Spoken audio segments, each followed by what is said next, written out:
नमस्कार। अपना उत्तराखंड के इस वक्त के बुलेटिन के साथ मैं हूं अनुपम। प्रदेश की हर छोटी बड़ी खबरों को लेकर सबसे पहले बात करेंगे इस वक्त की बड़ी खबर की। रुद्रपुर में सितारगंज काशीपुर हाईवे पर एक कार अचानक भरे हुए ट्रक की चपेट में आ गई। दरअसल कार ओवरटेक करने के चक्कर में थी, लेकिन ट्रक की चपेट में आ गई।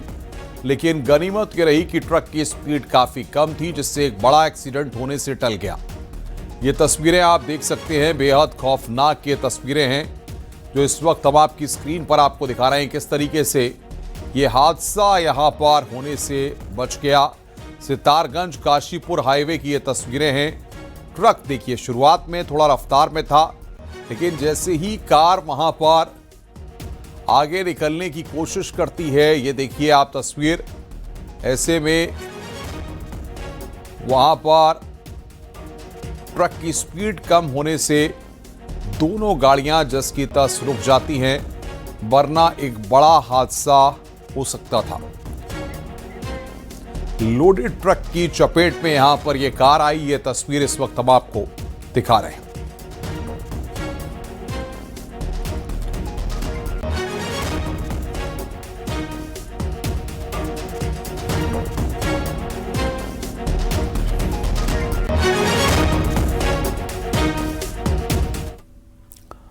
आगे बढ़ते हैं। अंकिता भंडारी मामले पर उर्मिला सनावर और पूर्व विधायक सुरेश राठौर के बीच के वायरल ऑडियो के सोशल मीडिया में आने के बाद बीजेपी के उत्तराखंड प्रभारी दुष्यंत गौतम ने बड़े कानूनी कदम उठाए हैं। दुष्यंत गौतम ने देहरादून के डालनवाला थाने में कई गंभीर धाराओं में केस दर्ज कराया है, तो मानहानि का दावा भी किया है और साथ ही 2022 में जिन तारीखों में अंकिता के साथ गलत किया गया, गौतम ने उन तारीखों में उत्तराखंड में ही नहीं होने के सबूत भी जारी किए हैं। सोमवार को देहरादून में कई धाराओं में गौतम ने केस दर्ज कराया है।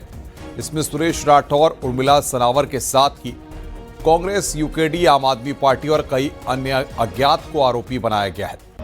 इसमें झूठे ऑडियो वीडियो, जानबूझकर छवि खराब करना, शांति भंग, उपद्रव, दंगा फैलाने और आपराधिक साजिश जैसे गंभीर धाराओं में केस दर्ज किया गया है। इसके अलावा वरिष्ठ बीजेपी नेता ने दिल्ली हाई कोर्ट में मानहानि का दावा भी दायर किया है। उत्तराखंड प्रभारी होने के साथ ही बीजेपी के महामंत्री का दायित्व संभाल रहे दुष्यंत गौतम ने उर्मिला सनावर, सुरेश राठौर, कांग्रेस पार्टी, कांग्रेस के प्रदेश अध्यक्ष गणेश कोदियाल, कांग्रेस के कई अन्य नेता, आम आदमी पार्टी, कुछ सोशल मीडिया हैंडल के साथ ही फेसबुक की parent company Meta, x company और गूगल समेत 12 पार्टीज पर मानहानि का दावा किया है। साथ ही दुष्यंत गौतम ने सितंबर 2022 में जब दिवंगत अंकिता की मौत हुई थी और उससे पहले अंकिता ने अपनी व्हाट्सएप चैट में वीआईपी के नाम का जिक्र किया था। इसी के आधार पर वायरल ऑडियो में राठौड़ ने दुष्यंत गौतम का नाम लिया। इधर बीजेपी नेता गौतम ने सितंबर के दूसरे और तीसरे हफ्ते में उत्तराखंड में नहीं होने का सबूत भी दिया है। गौतम ने 10 सितंबर 2022 से लेकर 19 सितंबर 2022 तक के अपने दौरों का सबूत भी दिया है। गौतम के मुताबिक इस दौरान वो उत्तराखंड में ही नहीं थे, लिहाजा उनका इस मामले से दूर दूर तक कोई लेना देना नहीं है।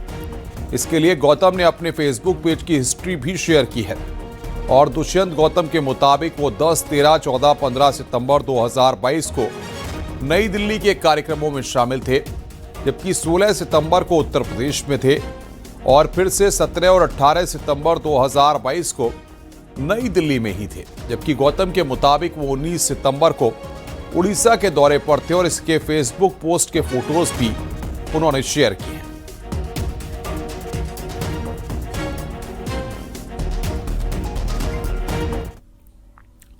आगे बढ़ते हैं। अंकिता भंडारी हत्याकांड को लेकर बीजेपी महिला मोर्चे ने कांग्रेस पर तीखा हमला किया है। सोमवार को बीजेपी महिला मोर्चे की कार्यकर्ताओं ने प्रदेश भर में कांग्रेसी नेताओं के पुतले फूंके।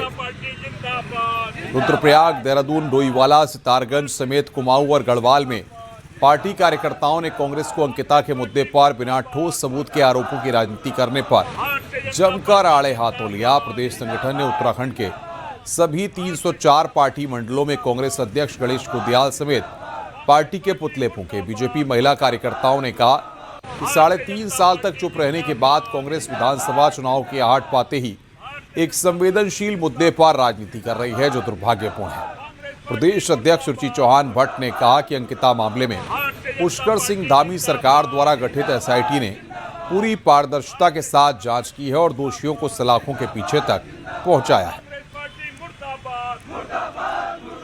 भारतीय जनता पार्टी जिंदाबाद। अंकिता भंडारी केस में बीजेपी आज फिर से सामने आई और अपना पक्ष रखा। इस दौरान बीजेपी ने साफ किया कि अगर जरूरत हुई तो राज्य सरकार सीबीआई जांच के लिए भी तैयार है। बीजेपी सांसद नरेश बंसल ने विपक्ष पर प्रदेश का माहौल खराब करने का आरोप लगाया। बीजेपी का कहना है कि अंकिता के नाम पर सिर्फ राजनीति चमकाने का काम किया जा रहा है। वहीं सीबीआई जांच पर बीजेपी ने फिर साफ किया कि ठोस तथ्य सामने आने पर सरकार किसी भी जांच से पीछे नहीं हटेगी। जरूरत होगी तो सरकार सीबीआई जांच से पीछे नहीं हटेगी। कर रहे हैं बिना तथ्यों के। हम कहते हैं तथ्य लाओ, सीबीआई का कोई भी जांच आवश्यक होगी वो कराई जाएगी, लेकिन बिना तथ्यों के आधार पर केवल ऑडियो वर्जन पे जब तक उसकी सत्यता साबित ना हो जाए उतना सब्र करना चाहिए। केवल राजनीति की जल्दीबाजी में एक माहौल खराब करना प्रदेश का, और ये मंशा इससे भी बताता है कि कल जिस प्रकार का प्रदर्शन हुआ और उसमें हमारे एक कार्यकर्ता के घर पर चढ़ करके उसके ऑडियो वीडियो हैं, उसके भारतीय जनता पार्टी का बैनर फाड़ा गया, वहां महिलाओं से दुर्व्यवहार किया गया।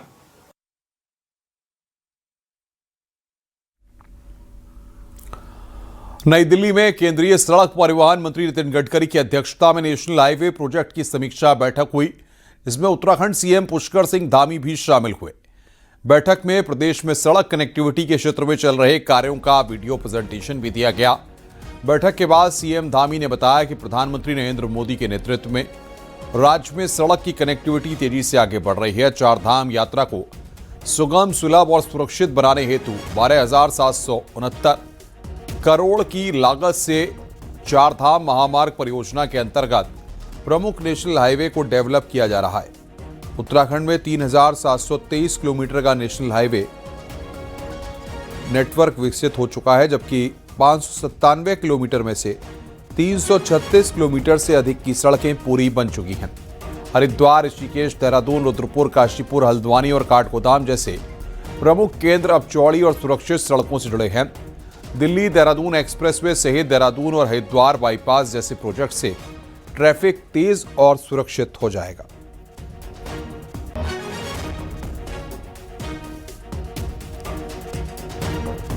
आदि करने के लिए भी माननीय न्यायालय के स्तर पर या अन्य स्तरों पर जो काम रुके हैं उनको तत्काल कराने के लिए, साथ ही जो गंगोत्री हाईवे है उस हाईवे को और अच्छा बनाया जाए। कुछ स्थानों पर बाईपास बनने, उन बाईपासों को बनाया जाए जगह जगह पर, और जो राज्य के इस अंदर जिन परियोजनाओं को अभी अवार्ड नहीं किया गया उसे अगले 2 माह में पूर्ण किया जाए, यानी कि जो अभी अधूरे काम हैं उनको यथाशीघ्र करने के लिए कहा गया है। और जो अनेक राष्ट्रीय राजमार्गों के काम हैं, ROW के काम हैं, ROB के काम हैं, उन सभी को कामों जैसे कि श्यामपुर ऋषिकेश का ROB बनाने के लिए भी सैद्धांतिक रूप से सहमति दी गई। इसी प्रकार से ऋषिकेश बाईपास है, भानेवाला जौलीग्रांट ऋषिकेश मार्ग है। इसके अतिरिक्त सभी जो ब्लैक स्पॉट हैं और जो फॉग आच्छादित स्पॉट हैं उनका डाटा उपलब्ध करा के जल्दी ही जो है भारत सरकार को भी उपलब्ध कराना है।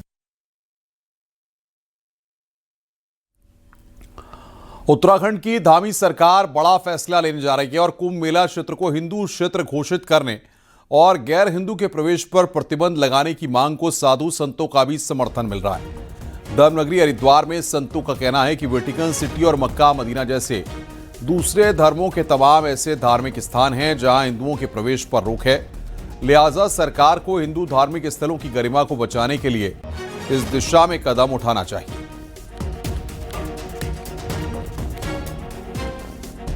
तक कुंभ का क्षेत्र है घाटों का, तो उसमें 3 जिले लगते हैं, देहरादून, टिहरी और हरिद्वार। तो घाटों का जो क्षेत्र है अगर वहाँ ये प्रतिबंधित किया जाता है और इसके संगठनों ने अगर मांग करी, सरकार का ये मानस अच्छा है तो इसका स्वागत होना चाहिए। वो स्वागत योग्य इसलिए है कि जिनके प्रवेश को वर्जित करने की बात कही है, क्या उन्होंने कभी हिंदुओं से ये कहा कि आप हमारे यहाँ आइए? क्या वहाँ कोई वो अपने यहाँ हनुमान चालीसा का पाठ करवा लें, हम लोग जाने को तैयार हैं। हम भी फिर बड़ा दिल दिखाने को तैयार हैं। वेटिकन सिटी में क्यों नहीं है बाकी लोग, मक्का मदीना में क्यों नहीं है? वहाँ पर फ्लाइट से जो पायलट उड़ाने वाला है वो भी गैर मुस्लिम नहीं जा सकता, तो कुंभ में क्यों नहीं हो सकता?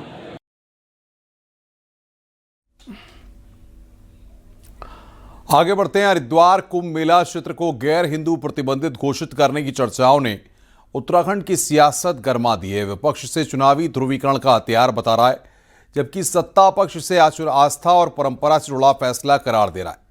माना जा रहा है कि इसका असर सबसे ज्यादा हरिद्वार और उधम सिंह नगर जैसे जिलों में दिख सकता है। देखिए रिपोर्ट।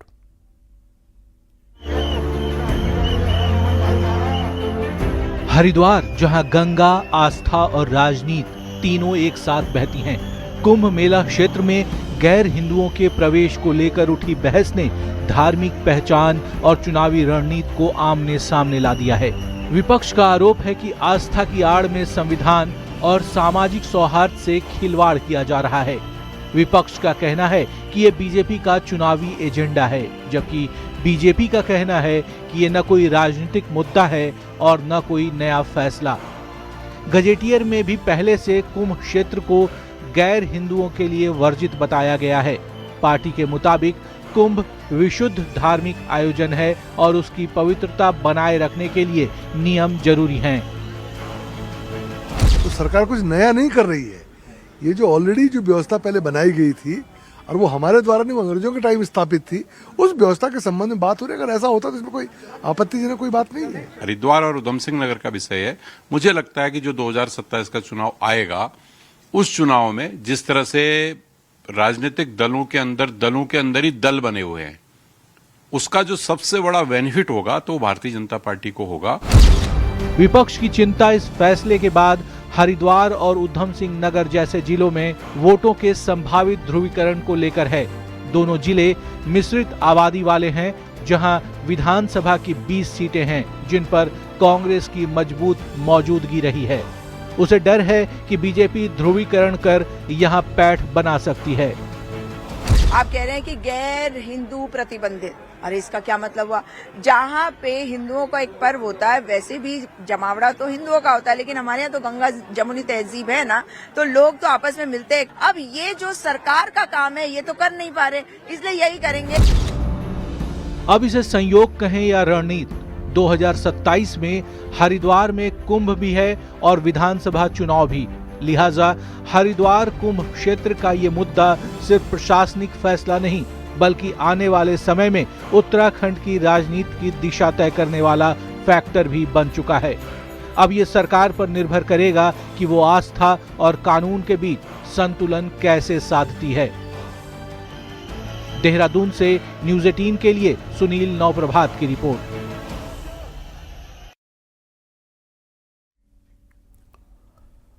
कुंभ मेला क्षेत्र को गैर हिंदू प्रतिबंधित क्षेत्र घोषित करने की मांग पर हरिद्वार सांसद और पूर्व सीएम त्रिवेंद्र सिंह रावत ने इस मांग की व्यवहारिकता पर सवाल उठाए और कहा है कि कुंभ मेला क्षेत्र काफी वृहद है। ऐसे में जिन गैर हिंदुओं के स्थायी आवास यहां पर मौजूद हैं, क्या उनका पुनर्वास किया जाएगा?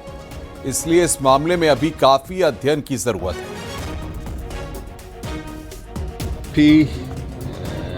कुछ चिंतन मंथन और अध्ययन करने की जरूरत होगी। मुख्यमंत्री ने भी क्योंकि देखना पड़ेगा स्थिति क्या है। जो लोग यहाँ पर, जिन लोगों के अस्थायी आवास गैर हिंदुओं के हैं, उनके लिए क्या करेंगे, उनको क्या रिहेबिलिटेट करेंगे, क्या करेंगे।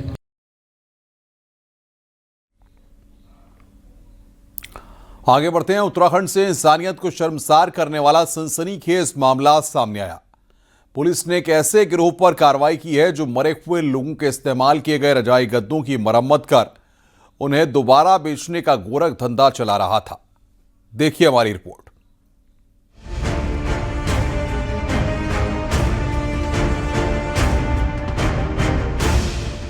देहरादून के रानी पोखरी थाना क्षेत्र में एक ऐसा मामला सामने आया है जो केवल अवैध कारोबार का ही नहीं, बल्कि आस्था, स्वास्थ्य और इंसानियत पर सीधा हमला है। देहरादून और ऋषिकेश क्षेत्र में जिन लोगों का निधन होता है उन्हें अंतिम संस्कार के लिए अक्सर हरिद्वार या ऋषिकेश के गंगा घाटों पर ले जाया जाता है। ऐसे में परिजन उनके इस्तेमाल किए गए बिस्तर, रजाई, गद्दे और कपड़े राजाजी नेशनल पार्क से सटे 3 पानी क्षेत्र में छोड़ देते हैं और इन्हीं चीजों को कुछ लोगों ने कमाई का जरिया बना लिया था। गैंग के लोग मृतकों के इस्तेमाल किए गए रजाई और गद्दे उठाते थे, उनकी रुई निकालकर मरम्मत करते थे और फिर उन्हें नया बनाकर दोबारा बाजार में बेच देते थे। इस पूरे गोरख धंधे की भनक एक स्थानीय पंडित को लगी, जिसने तुरंत इसकी सूचना पुलिस को दी। शिकायत पर पुलिस भी हरकत में आई और रानी पोखरी चौक स्थित दुकान पर छापेमारी कर 3 आरोपियों को मौके से गिरफ्तार किया है। 2 पैसे सस्ते अपने घर पे वो नकारात्मकता, वही मरे हुए कपड़ों को उन्हीं को लेके जाते हैं, फिर वो घर पे कलेश, वो नकारात्मकता और वो जीवन बड़ा मतलब वो एक बहुत बड़ी गलत चीज और हिंदुओं के साथ खिलवाड़ इस तरह का किया जा रहा था। काफी समय से हमें सूचना मिली थी, उस पर हम काम कर रहे थे।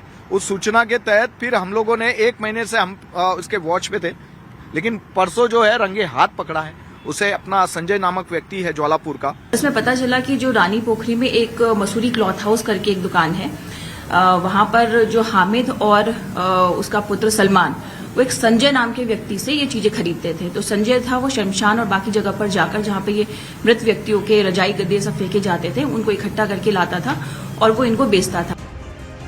ये मामला सिर्फ धार्मिक भावनाओं का नहीं, ये आम लोगों की सेहत के लिए भी गंभीर खतरा है, क्योंकि मृतकों में से कई लोग गंभीर बीमारियों से ग्रसित रहे होंगे और उनके इस्तेमाल किए गए बिस्तर की रुई निकालकर उसे नया रूप देकर बेचना बीमारियों को सीधे सीधे लोगों के घर तक पहुंचाने जैसा है। मरीज आदमी हम लोग वहाँ ले जाकर फेंक रहे हैं, फिर यहाँ लाके कोई बेच रहा है तो गलत ही है। दुख बीमारी का मामला है, किसी का कोई हो जाए किसी को गलत है। जबकि हमारे हिंदू उसमें जब हमने कुछ फेंक दी तो वो घर में दोबारा हाँ नहीं मरे आदमी का नहीं लाते, नहीं रखते, ऐसा होना नहीं चाहिए, बहुत गलत बात है। हाँ हुआ सर, ये बगल में रख देता था, कई बार लाता था। मैंने पूछा भी उसको जो लाता है कहाँ से ला रहा है, तो उसने मेरे को ये बोला कि मैं जो बड़े बड़े घर के लोग होते हैं उनसे रजाई ले लेते हैं, वो करते हैं तो हम उनको यहाँ बेचते हैं। तो उसने एक दिन मैंने वहाँ बैंड में जाके देखा साहब, तो वहाँ से उठा रहा था वो, तो उसलिए मैंने लोगों को बताया यहाँ पर किसी ने बोलने की हिम्मत नहीं करी, तो यहाँ पर किसी ने बोला ही नहीं, मैंने उसको बोला भी था। ये मामला सिर्फ कानून तोड़ने का नहीं बल्कि उस सोच का आईना है जहां लालच के आगे ना इंसानियत बची है ना आस्था। हिंदू रीति रिवाज और मान्यताओं के अनुसार उतरन के कपड़े पहनने से नेगेटिविटी फैलती है, लेकिन देहरादून के रानी पोखरी में इतना बड़ा नेटवर्क देखने को मिला है जो मृत व्यक्तियों के जो कपड़े हैं या उनके जो रजाई गद्दे हैं उनकी ऊन निकालकर आम जनता को बेचा करता था। थाना रानी पोखरी ने एक ऐसे ही खुलासा किया जिसमें 3 लोगों को अरेस्ट किया गया है और कुछ लोग अभी इसमें फरार बताए जा रहे हैं। कैमरा सहयोगी दीपक राणा के साथ में सत्येंद्र बर्तवाल, न्यूज़ 18 देहरादून। बागेश्वर में सरयू नदी पर बनाए गए अस्थायी पुल पर सेल्फी लेना एक बच्चे और उसकी मां को भारी पड़ गया। सरयू बगड़ अस्थायी पुल पर मां बेटा सेल्फी ले रहे थे, तभी अचानक बच्चे का पैर फिसल गया और वो सीधे सरयू नदी में जा गिरा। इसी दौरान उनका मोबाइल फोन भी नदी में गिर गया। घटना देख बिना समय गवाए कुछ लोगों ने नदी में छलांग लगाकर बच्चे को सुरक्षित बाहर निकाल लिया। सूचना मिलते ही मौके पर पहुंची पुलिस ने मां और बच्चे को सुरक्षित घर पहुंचाया। प्रशासन ने लोगों से अपील की है कि नदी और पुलों पर सेल्फी लेने से बचें, क्योंकि थोड़ी सी लापरवाही जानलेवा साबित हो सकती है।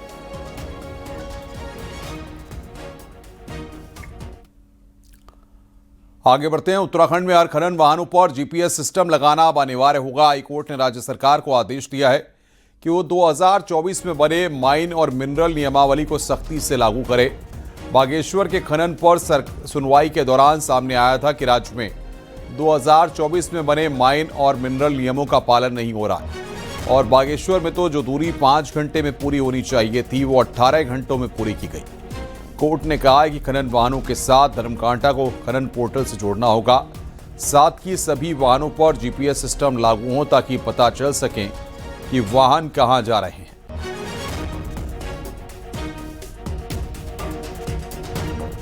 माइनर मिनरल कैरिंग व्हीकल होते हैं, यानी खनिज लदे हुए वाहन होते हैं, उनमें जीपीएस इंटीग्रेशन और जो धर्मकांडा होता है, वे ब्रिज होता है, उनको भी GPS इंटीग्रेट उनको जो है रवाना पोर्टल से इंटीग्रेट करके उसकी व्यवस्था की जानी थी, ताकि जो वजन है वो रवन्ने के साथ मैच करे। नए साल के पहले सोमवार शाम को केदारनाथ धाम में जमकर बर्फबारी हुई। हालांकि धाम में पिछले 2-3 दिनों से हल्की बर्फबारी हो रही थी, लेकिन सोमवार को काफी तेज बर्फबारी हुई, जिससे यहां चल रहे पुनर्निर्माण कार्यों पर भी असर पड़ने लगा। धाम में इस समय -15 डिग्री तक तापमान पहुंच चुका है। वहीं कड़ाके की ठंड भी पड़ने लगी है।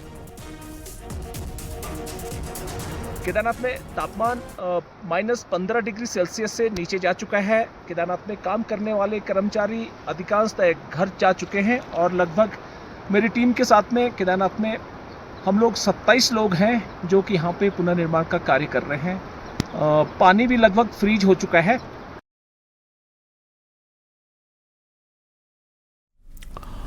और अब आपको दिखाते हैं पहाड़ की 10 बड़ी खबरें। पहाड़ टॉप 10। पिथौरागढ़ मुख्यालय में एक जीप गहरी खाई में गिर गई। हादसे में एक शख्स की मौत हो गई, जबकि दूसरा गंभीर रूप से घायल हो गया। अल्मोड़ा के सल्ट में पुलिस ने 51 किलो गांजे के साथ 3 तस्करों को गिरफ्तार किया है। अल्मोड़ा जिले में बारिश नहीं होने से लगातार जंगलों में आग लग रही है। फायर ब्रिगेड ने चितई के पास लगी जंगल की आग को बुझाया। रुद्रप्रयाग में बारिश और बर्फबारी नहीं होने से कई जंगल धधक रहे हैं, जिसकी वजह से चारों तरफ धुआं फैला हुआ है। पिथौरागढ़ में पलेटा से लेकर मंदरलीमा तक की रोड में लगाया गया डाबर हफ्ते भर में उखड़ने लगा। शिकायत पर डीएम ने जांच के आदेश दिए हैं।